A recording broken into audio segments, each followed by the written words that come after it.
সমস্ত যদুপুত্রদেরকে সঙ্গে করে হাঁটতে হাঁটতে সেই দ্বারকা থেকে হস্তিনাপুর আসছেন।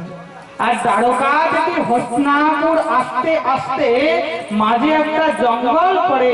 সেই জঙ্গলের মধ্যে যত কোল ভিল ছিল, সবাই যত রত্ন হার সেই যদুপুত্রদের ছিল, সব হরণ করে অর্জুনকে সেই যুদ্ধে পরাস্ত করে দিল। আজ অর্জুন কাঁদছে।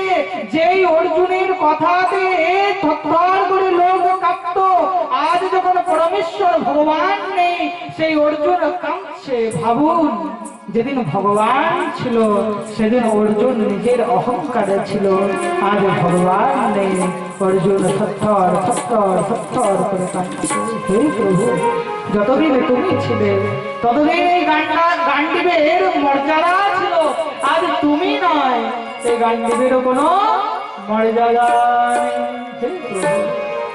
অর্জুন কাঁদতে কাঁদতে যখন হস্তিনাপুরে প্রবেশ করেছে, হস্তিনাপুরে প্রবেশ করতে ধর্মরাজ যুধিষ্ঠির প্রশ্ন করলো, অর্জুন শ্রীকৃষ্ণ কোথায়? বলে শ্রীকৃষ্ণ আমাদেরকে ছেড়ে চিরবিদায় নিয়েছে।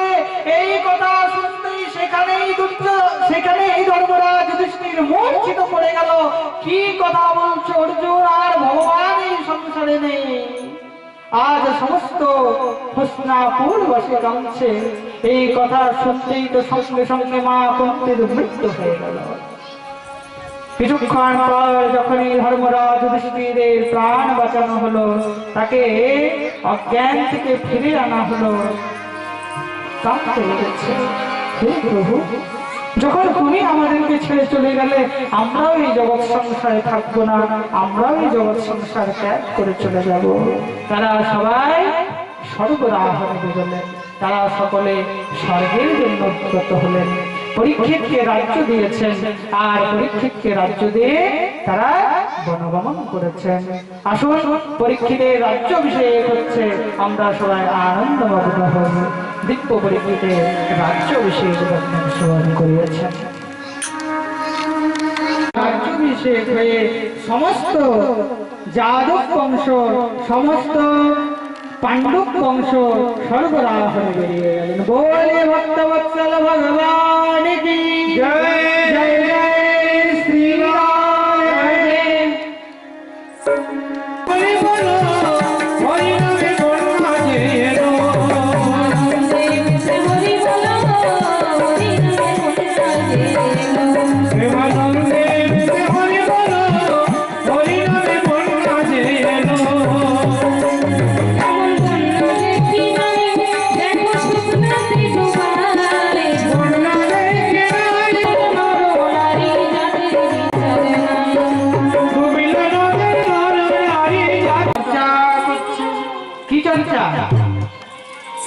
তাদের চর্চা দেখতে দেখতে হঠাৎ করে দেখতে পেল যে এক কালো মতন পুরুষ তাদেরকে মহারাজা মারতে শুরু করেছে।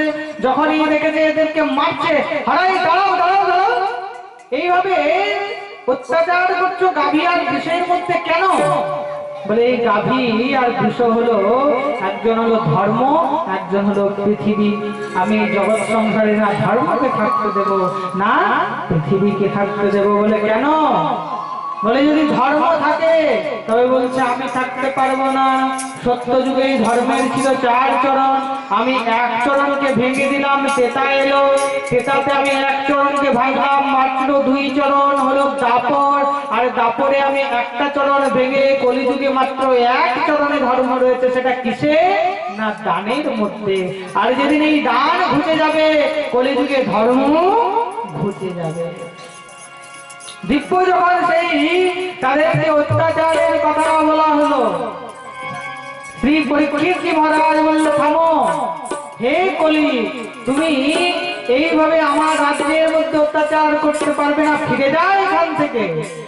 যখনই এইরকম কথা বলেছে, পরীক্ষিতের চরণে কলি আশা রেখে করেছে, হে পরীক্ষিত ভগবান, আমি কোথায় যাব?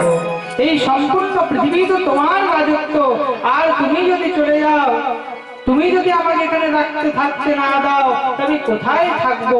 এই পৃথিবী ছাড়া আমার প্রভাব নিষ্ফল। শোনো, তোমাকে আমি 4টা জায়গা দিচ্ছি। এই চার জায়গা থেকে তুমি কখনো দূরে যাবে না। চারটা জায়গা কোথায় কোথায়? কলিকে চারটা স্থান দিলেন। দ্যুতম পানম স্ত্রী সোনা যত্র ধর্মস চতুর্বিধঃ। দ্যুতম পানম স্ত্রী সোনা, এই দ্যুত অর্থাৎ জোয়ার মধ্যে তোমার বাস থাকবে। যেখানে জোয়ার খেলা হবে সেখানে তোমার বাস থাকবে। দ্যুতম পানম, পান অর্থাৎ মদ্যপান, কোন নেশা জাতীয় পদার্থ যেখানে দেখা যাবে সেখানেও কলির বাস থাকবে। বিশেষ করে মদ্যপানের মধ্যে কলির বাস। দ্যুতম পানম স্ত্রী, পরনারী, যে পুরুষ পরনারীর প্রতি আসক্তি হয় সেটাও হলো একটা খারাপ কথা। দ্যুতম পানম স্ত্রী, স্ত্রী কেমন, পরনারী কেমন হয়? পরনারী প্যানি ছুরি तीन तरफ से खाए, काल हरे यौवन हरे नरक ले जाए। পরনারী প্যানি ছুরি তিন তরফ সে খায়, এই জন্যই পরনারী থেকে বাঁচতে হবে। দ্যুতম পানম স্ত্রী সোনা অর্থাৎ হিংসা, জীবের হিংসা। আজ মহারাজ জীব হিংসা চলছে, এই হিংসা প্রবৃত্তিতে কলির বাস থাকে। মহারাজ এই চারটা স্থান যখন পরীক্ষিতজি মহারাজ দিয়েছেন তাও সে সন্তুষ্ট নয়। শোনো শোনো, এই চার স্থান দিয়ে কোনো লাভ নেই। চার স্থানে আমি আগে থেকেই ছিলাম। বলে পরনারী কে স্পর্শ করেছিল রাবণ, যার জন্য তার কুল নাশ হলো। যদু বংশ এবং কৌরব বংশের লড়াইয়ে দ্রৌপদীর বস্ত্রহরণ করলো কৌরব বংশ, যার জন্য কৌরব বংশের নাশ হলো। তদন্তর সোনা অর্থাৎ মদ্য পান করে ভগবানের যাদব বংশ নাশ হয়েছে। আর হিংসা, হিংসা তো চার যুগেই রয়েছে। হিরণ্যাক্ষ, হিরণ্যকশিপু এগুলো হিংসার জন্যই তো মারা গেছে। আমাকে অন্য একটা স্থান দাও। বলছে ঠিক আছে, তোমাকে আরেকটা স্থান দিচ্ছি। কোন স্থান? বলে অপ্রাপ্য ধনে তোমার স্থান। যেই ধন আমার প্রাপ্য নয় সেই ধনে কলির বাস। 2 নম্বরের ধনে কলির বাস, এই কথা বলেছেন। আর যখনই এই কথা বলেছে যে অপ্রাপ্য ধনে কলির বাস, তখনই কলি পরীক্ষিতের মাথায় দিয়ে বসেছে। কেন কেন বসলো মাথায়? যখন এই কথা বললেন না যে মাথায় বসেছে, তখন চমকে উঠেছে। হে সুত মহারাজ, পরীক্ষিতের মাথায় কলি বসলো? বলে হ্যাঁ। বলে কেন? যতদূর জানি পরীক্ষিত তো খুব ভালো রাজা, তার মাথায় কলি কিভাবে বসতে পারে? কলি পরীক্ষিতের মাথায় বসার একটাই কারণ, তার মাথার মুকুট। তার যে মাথার মুকুট ছিল, এই মুকুট হলো কংসের শ্বশুর জরাসন্ধের। কংসকে যখন ভগবান শ্রীকৃষ্ণ হত্যা করলো, কিন্তু কংসের হত্যার পরে সেই জরাসন্ধ ভগবানের পেছনে লেগেছিল। জরাসন্ধকে ভগবান হত্যা করতে না পেরে ভীম জরাসন্ধের ডান দিককে বাঁদিক, বাঁদিককে ডান দিক করেছিল। আর সেই জরাসন্ধের মুকুটকে রেখেছিল নিজের কাছে। তার মধ্যে পরিষ্কার করে লিখে দিয়েছিল ভীম যে এই মুকুটকে যেন আমার বংশের কোনো রাজা না পড়ে। কোন বসতে সেই মুকুট থেকে সেই লেখা মুছে যাওয়ায় সেই মুকুট পরীক্ষিত করেছিল, যার ফলে তার মাথার